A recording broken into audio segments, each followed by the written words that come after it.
ओम गंगणपते नमः। जय मातारा। पारशर ज्योतिर्विज्ञान में आप सभी दर्शकों का हार्दिक अभिनंदन है।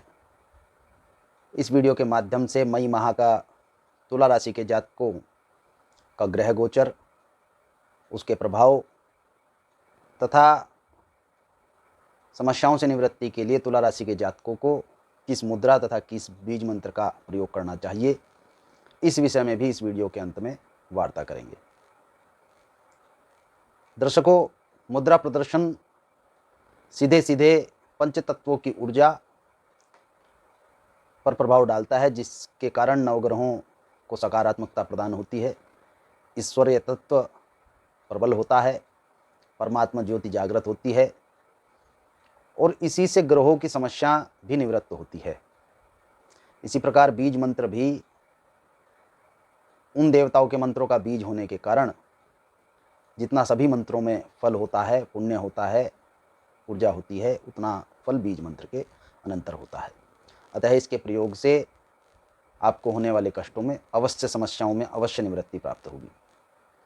वार्ता करते हैं तुला राशि के जातकों के ग्रह गोचर की।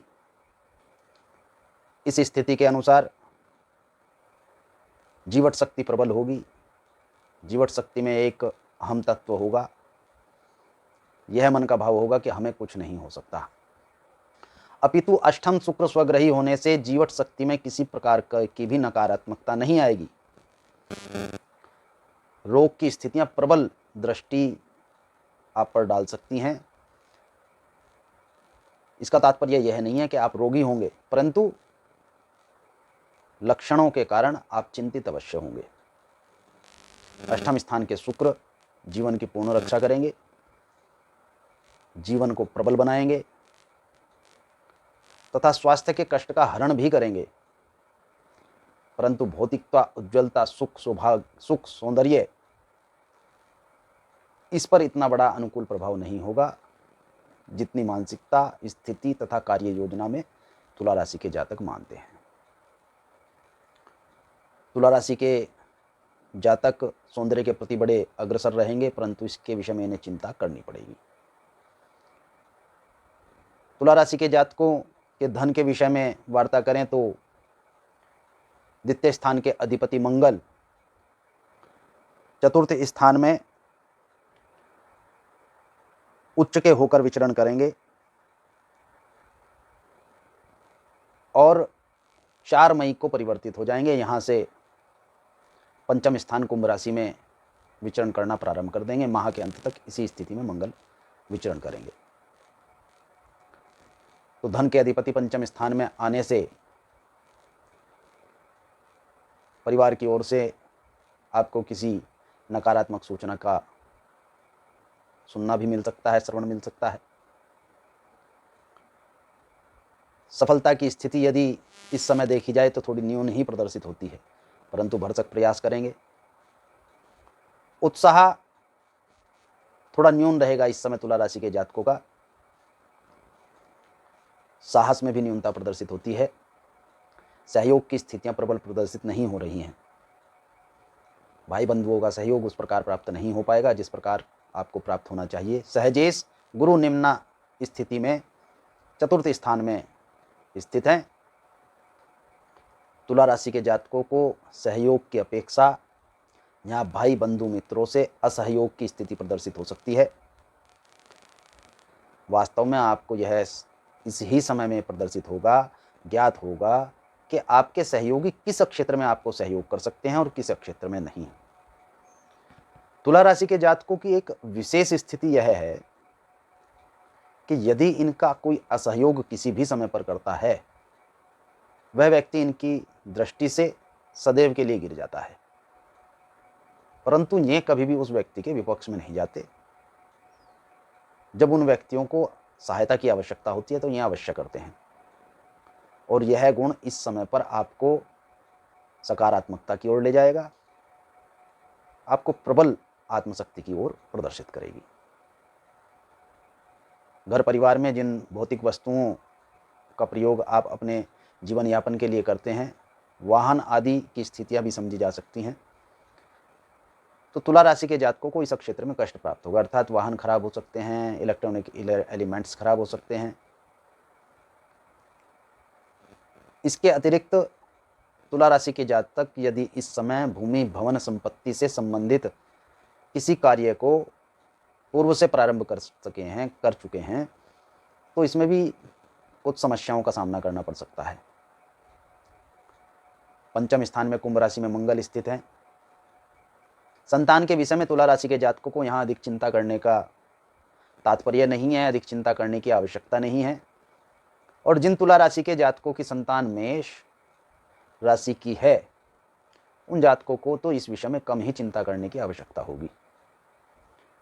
आपकी संतान भलीपूर्व जानती है कि किस प्रकार उन्हें अपने कार्यों की स्थितियों को अनुकूल बनाना है।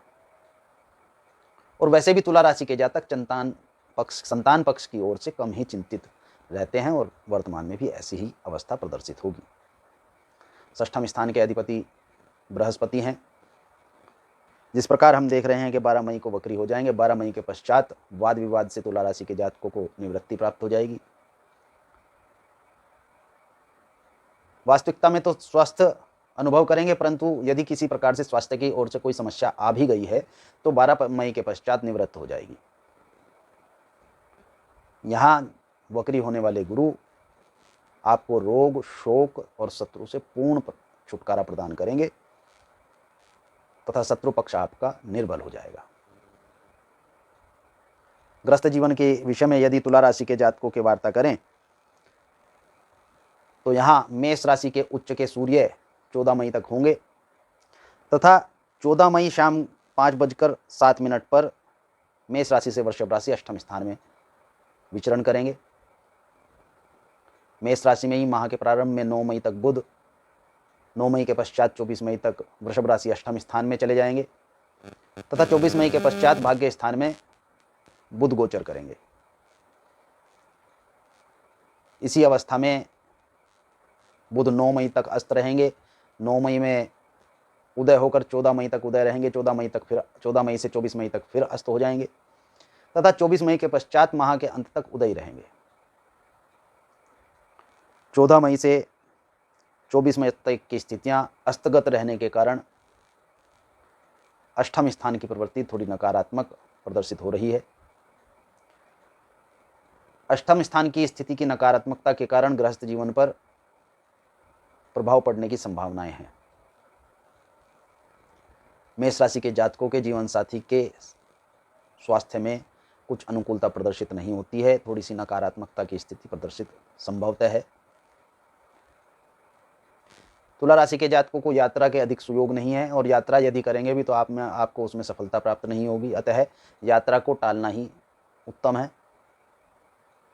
भाग्य के विषय में यदि वार्ता करें तो तुला राशि के जातकों के भाग्य स्थान में मिथुन राशि के राहु हैं। भाग्य दुर्बल रहेगा, भाग्य की स्थितियां दुर्बल रहेंगी। यह स्थिति आपको आध्यात्म की ओर ले जा सकती है, आध्यात्म की ओर चिंतन कीजिए। तुला राशि के जातक मंत्र विद्या पर विशेष ध्यान दें, यह आपको सकारात्मक होगी, पुण्यवान होगी। लाभ के स्वामी 14 मई तक माह के अर्ध स्थिति तक उच्च चुके हैं, इसके पश्चात अष्टम में चले जाएंगे। धन की स्थितियां अनुकूल रहेंगी। तुला राशि के जातकों को इस महा समस्याओं से निवृत्ति के लिए बृहस्पति मुद्रा का आचरण करना चाहिए, बृहस्पति मुद्रा को धारण करना चाहिए तथा ओम अंग नमः मंत्र का जप करना चाहिए। बृहस्पति मुद्रा को हम ज्ञान मुद्रा, वैराग्य मुद्रा के नाम से भी जानते हैं और ज्ञान मुद्रा और वैराग्य मुद्रा का समावेश करके ही इस मुद्रा को बनाना चाहिए, अर्थात तीनों उंगलियां आगे की तरफ प्रदर्शित हों तथा अंगुष्ठ और तर्जनी के अग्रभाग को आपको इस प्रकार प्रसारित करना है तथा इसी के साथ दूसरी मुद्रा आपको तर्जनी के अग्रभाग को अंगुष्ठ के मूल में लगाना है। इसी प्रकार तीसरी मुद्रा अंगुष्ठ के अग्रभाग को तर्जनी के मूल में लगाकर आपको तर्जनी को ऊपर से ढाक देना है। इस प्रकार तीन मुद्राओं का 18-18 मिनट आपको अभ्यास करना चाहिए। ओम अंग नमः मंत्र का जप करना चाहिए, अथवा केवल बीज मंत्र अंग अंग अंग का भी आप जाप कर सकते हैं। इससे आपकी समस्याओं की निवृत्ति होगी। इस मुद्रा का प्रदर्शन आपको 3 अक्षेत्र मुखमंडल के समीप, हृदय क्षेत्र के समीप तथा नाभि क्षेत्र के समीप करना चाहिए। मंत्र साधना के लिए, आध्यात्मिक उत्थान के लिए इस मुद्रा का प्रदर्शन मस्तक अथवा शीश पर करना चाहिए। इससे तुला राशि के जातकों को आध्यात्मिक गुण की प्राप्ति होगी। विद्यार्थियों को इस मुद्रा का प्रदर्शन नाभि क्षेत्र से भी नीचे, अर्थात अपनी गोदी में, अपने पैरों के समीप करना चाहिए, जिससे उन्हें बुद्धि की प्रबलता, ओज तथा ज्ञान प्राप्त होगा। धन्यवाद। शुभम भवतु। भगवान गणपति तथा मातारा आपका कल्याण करें।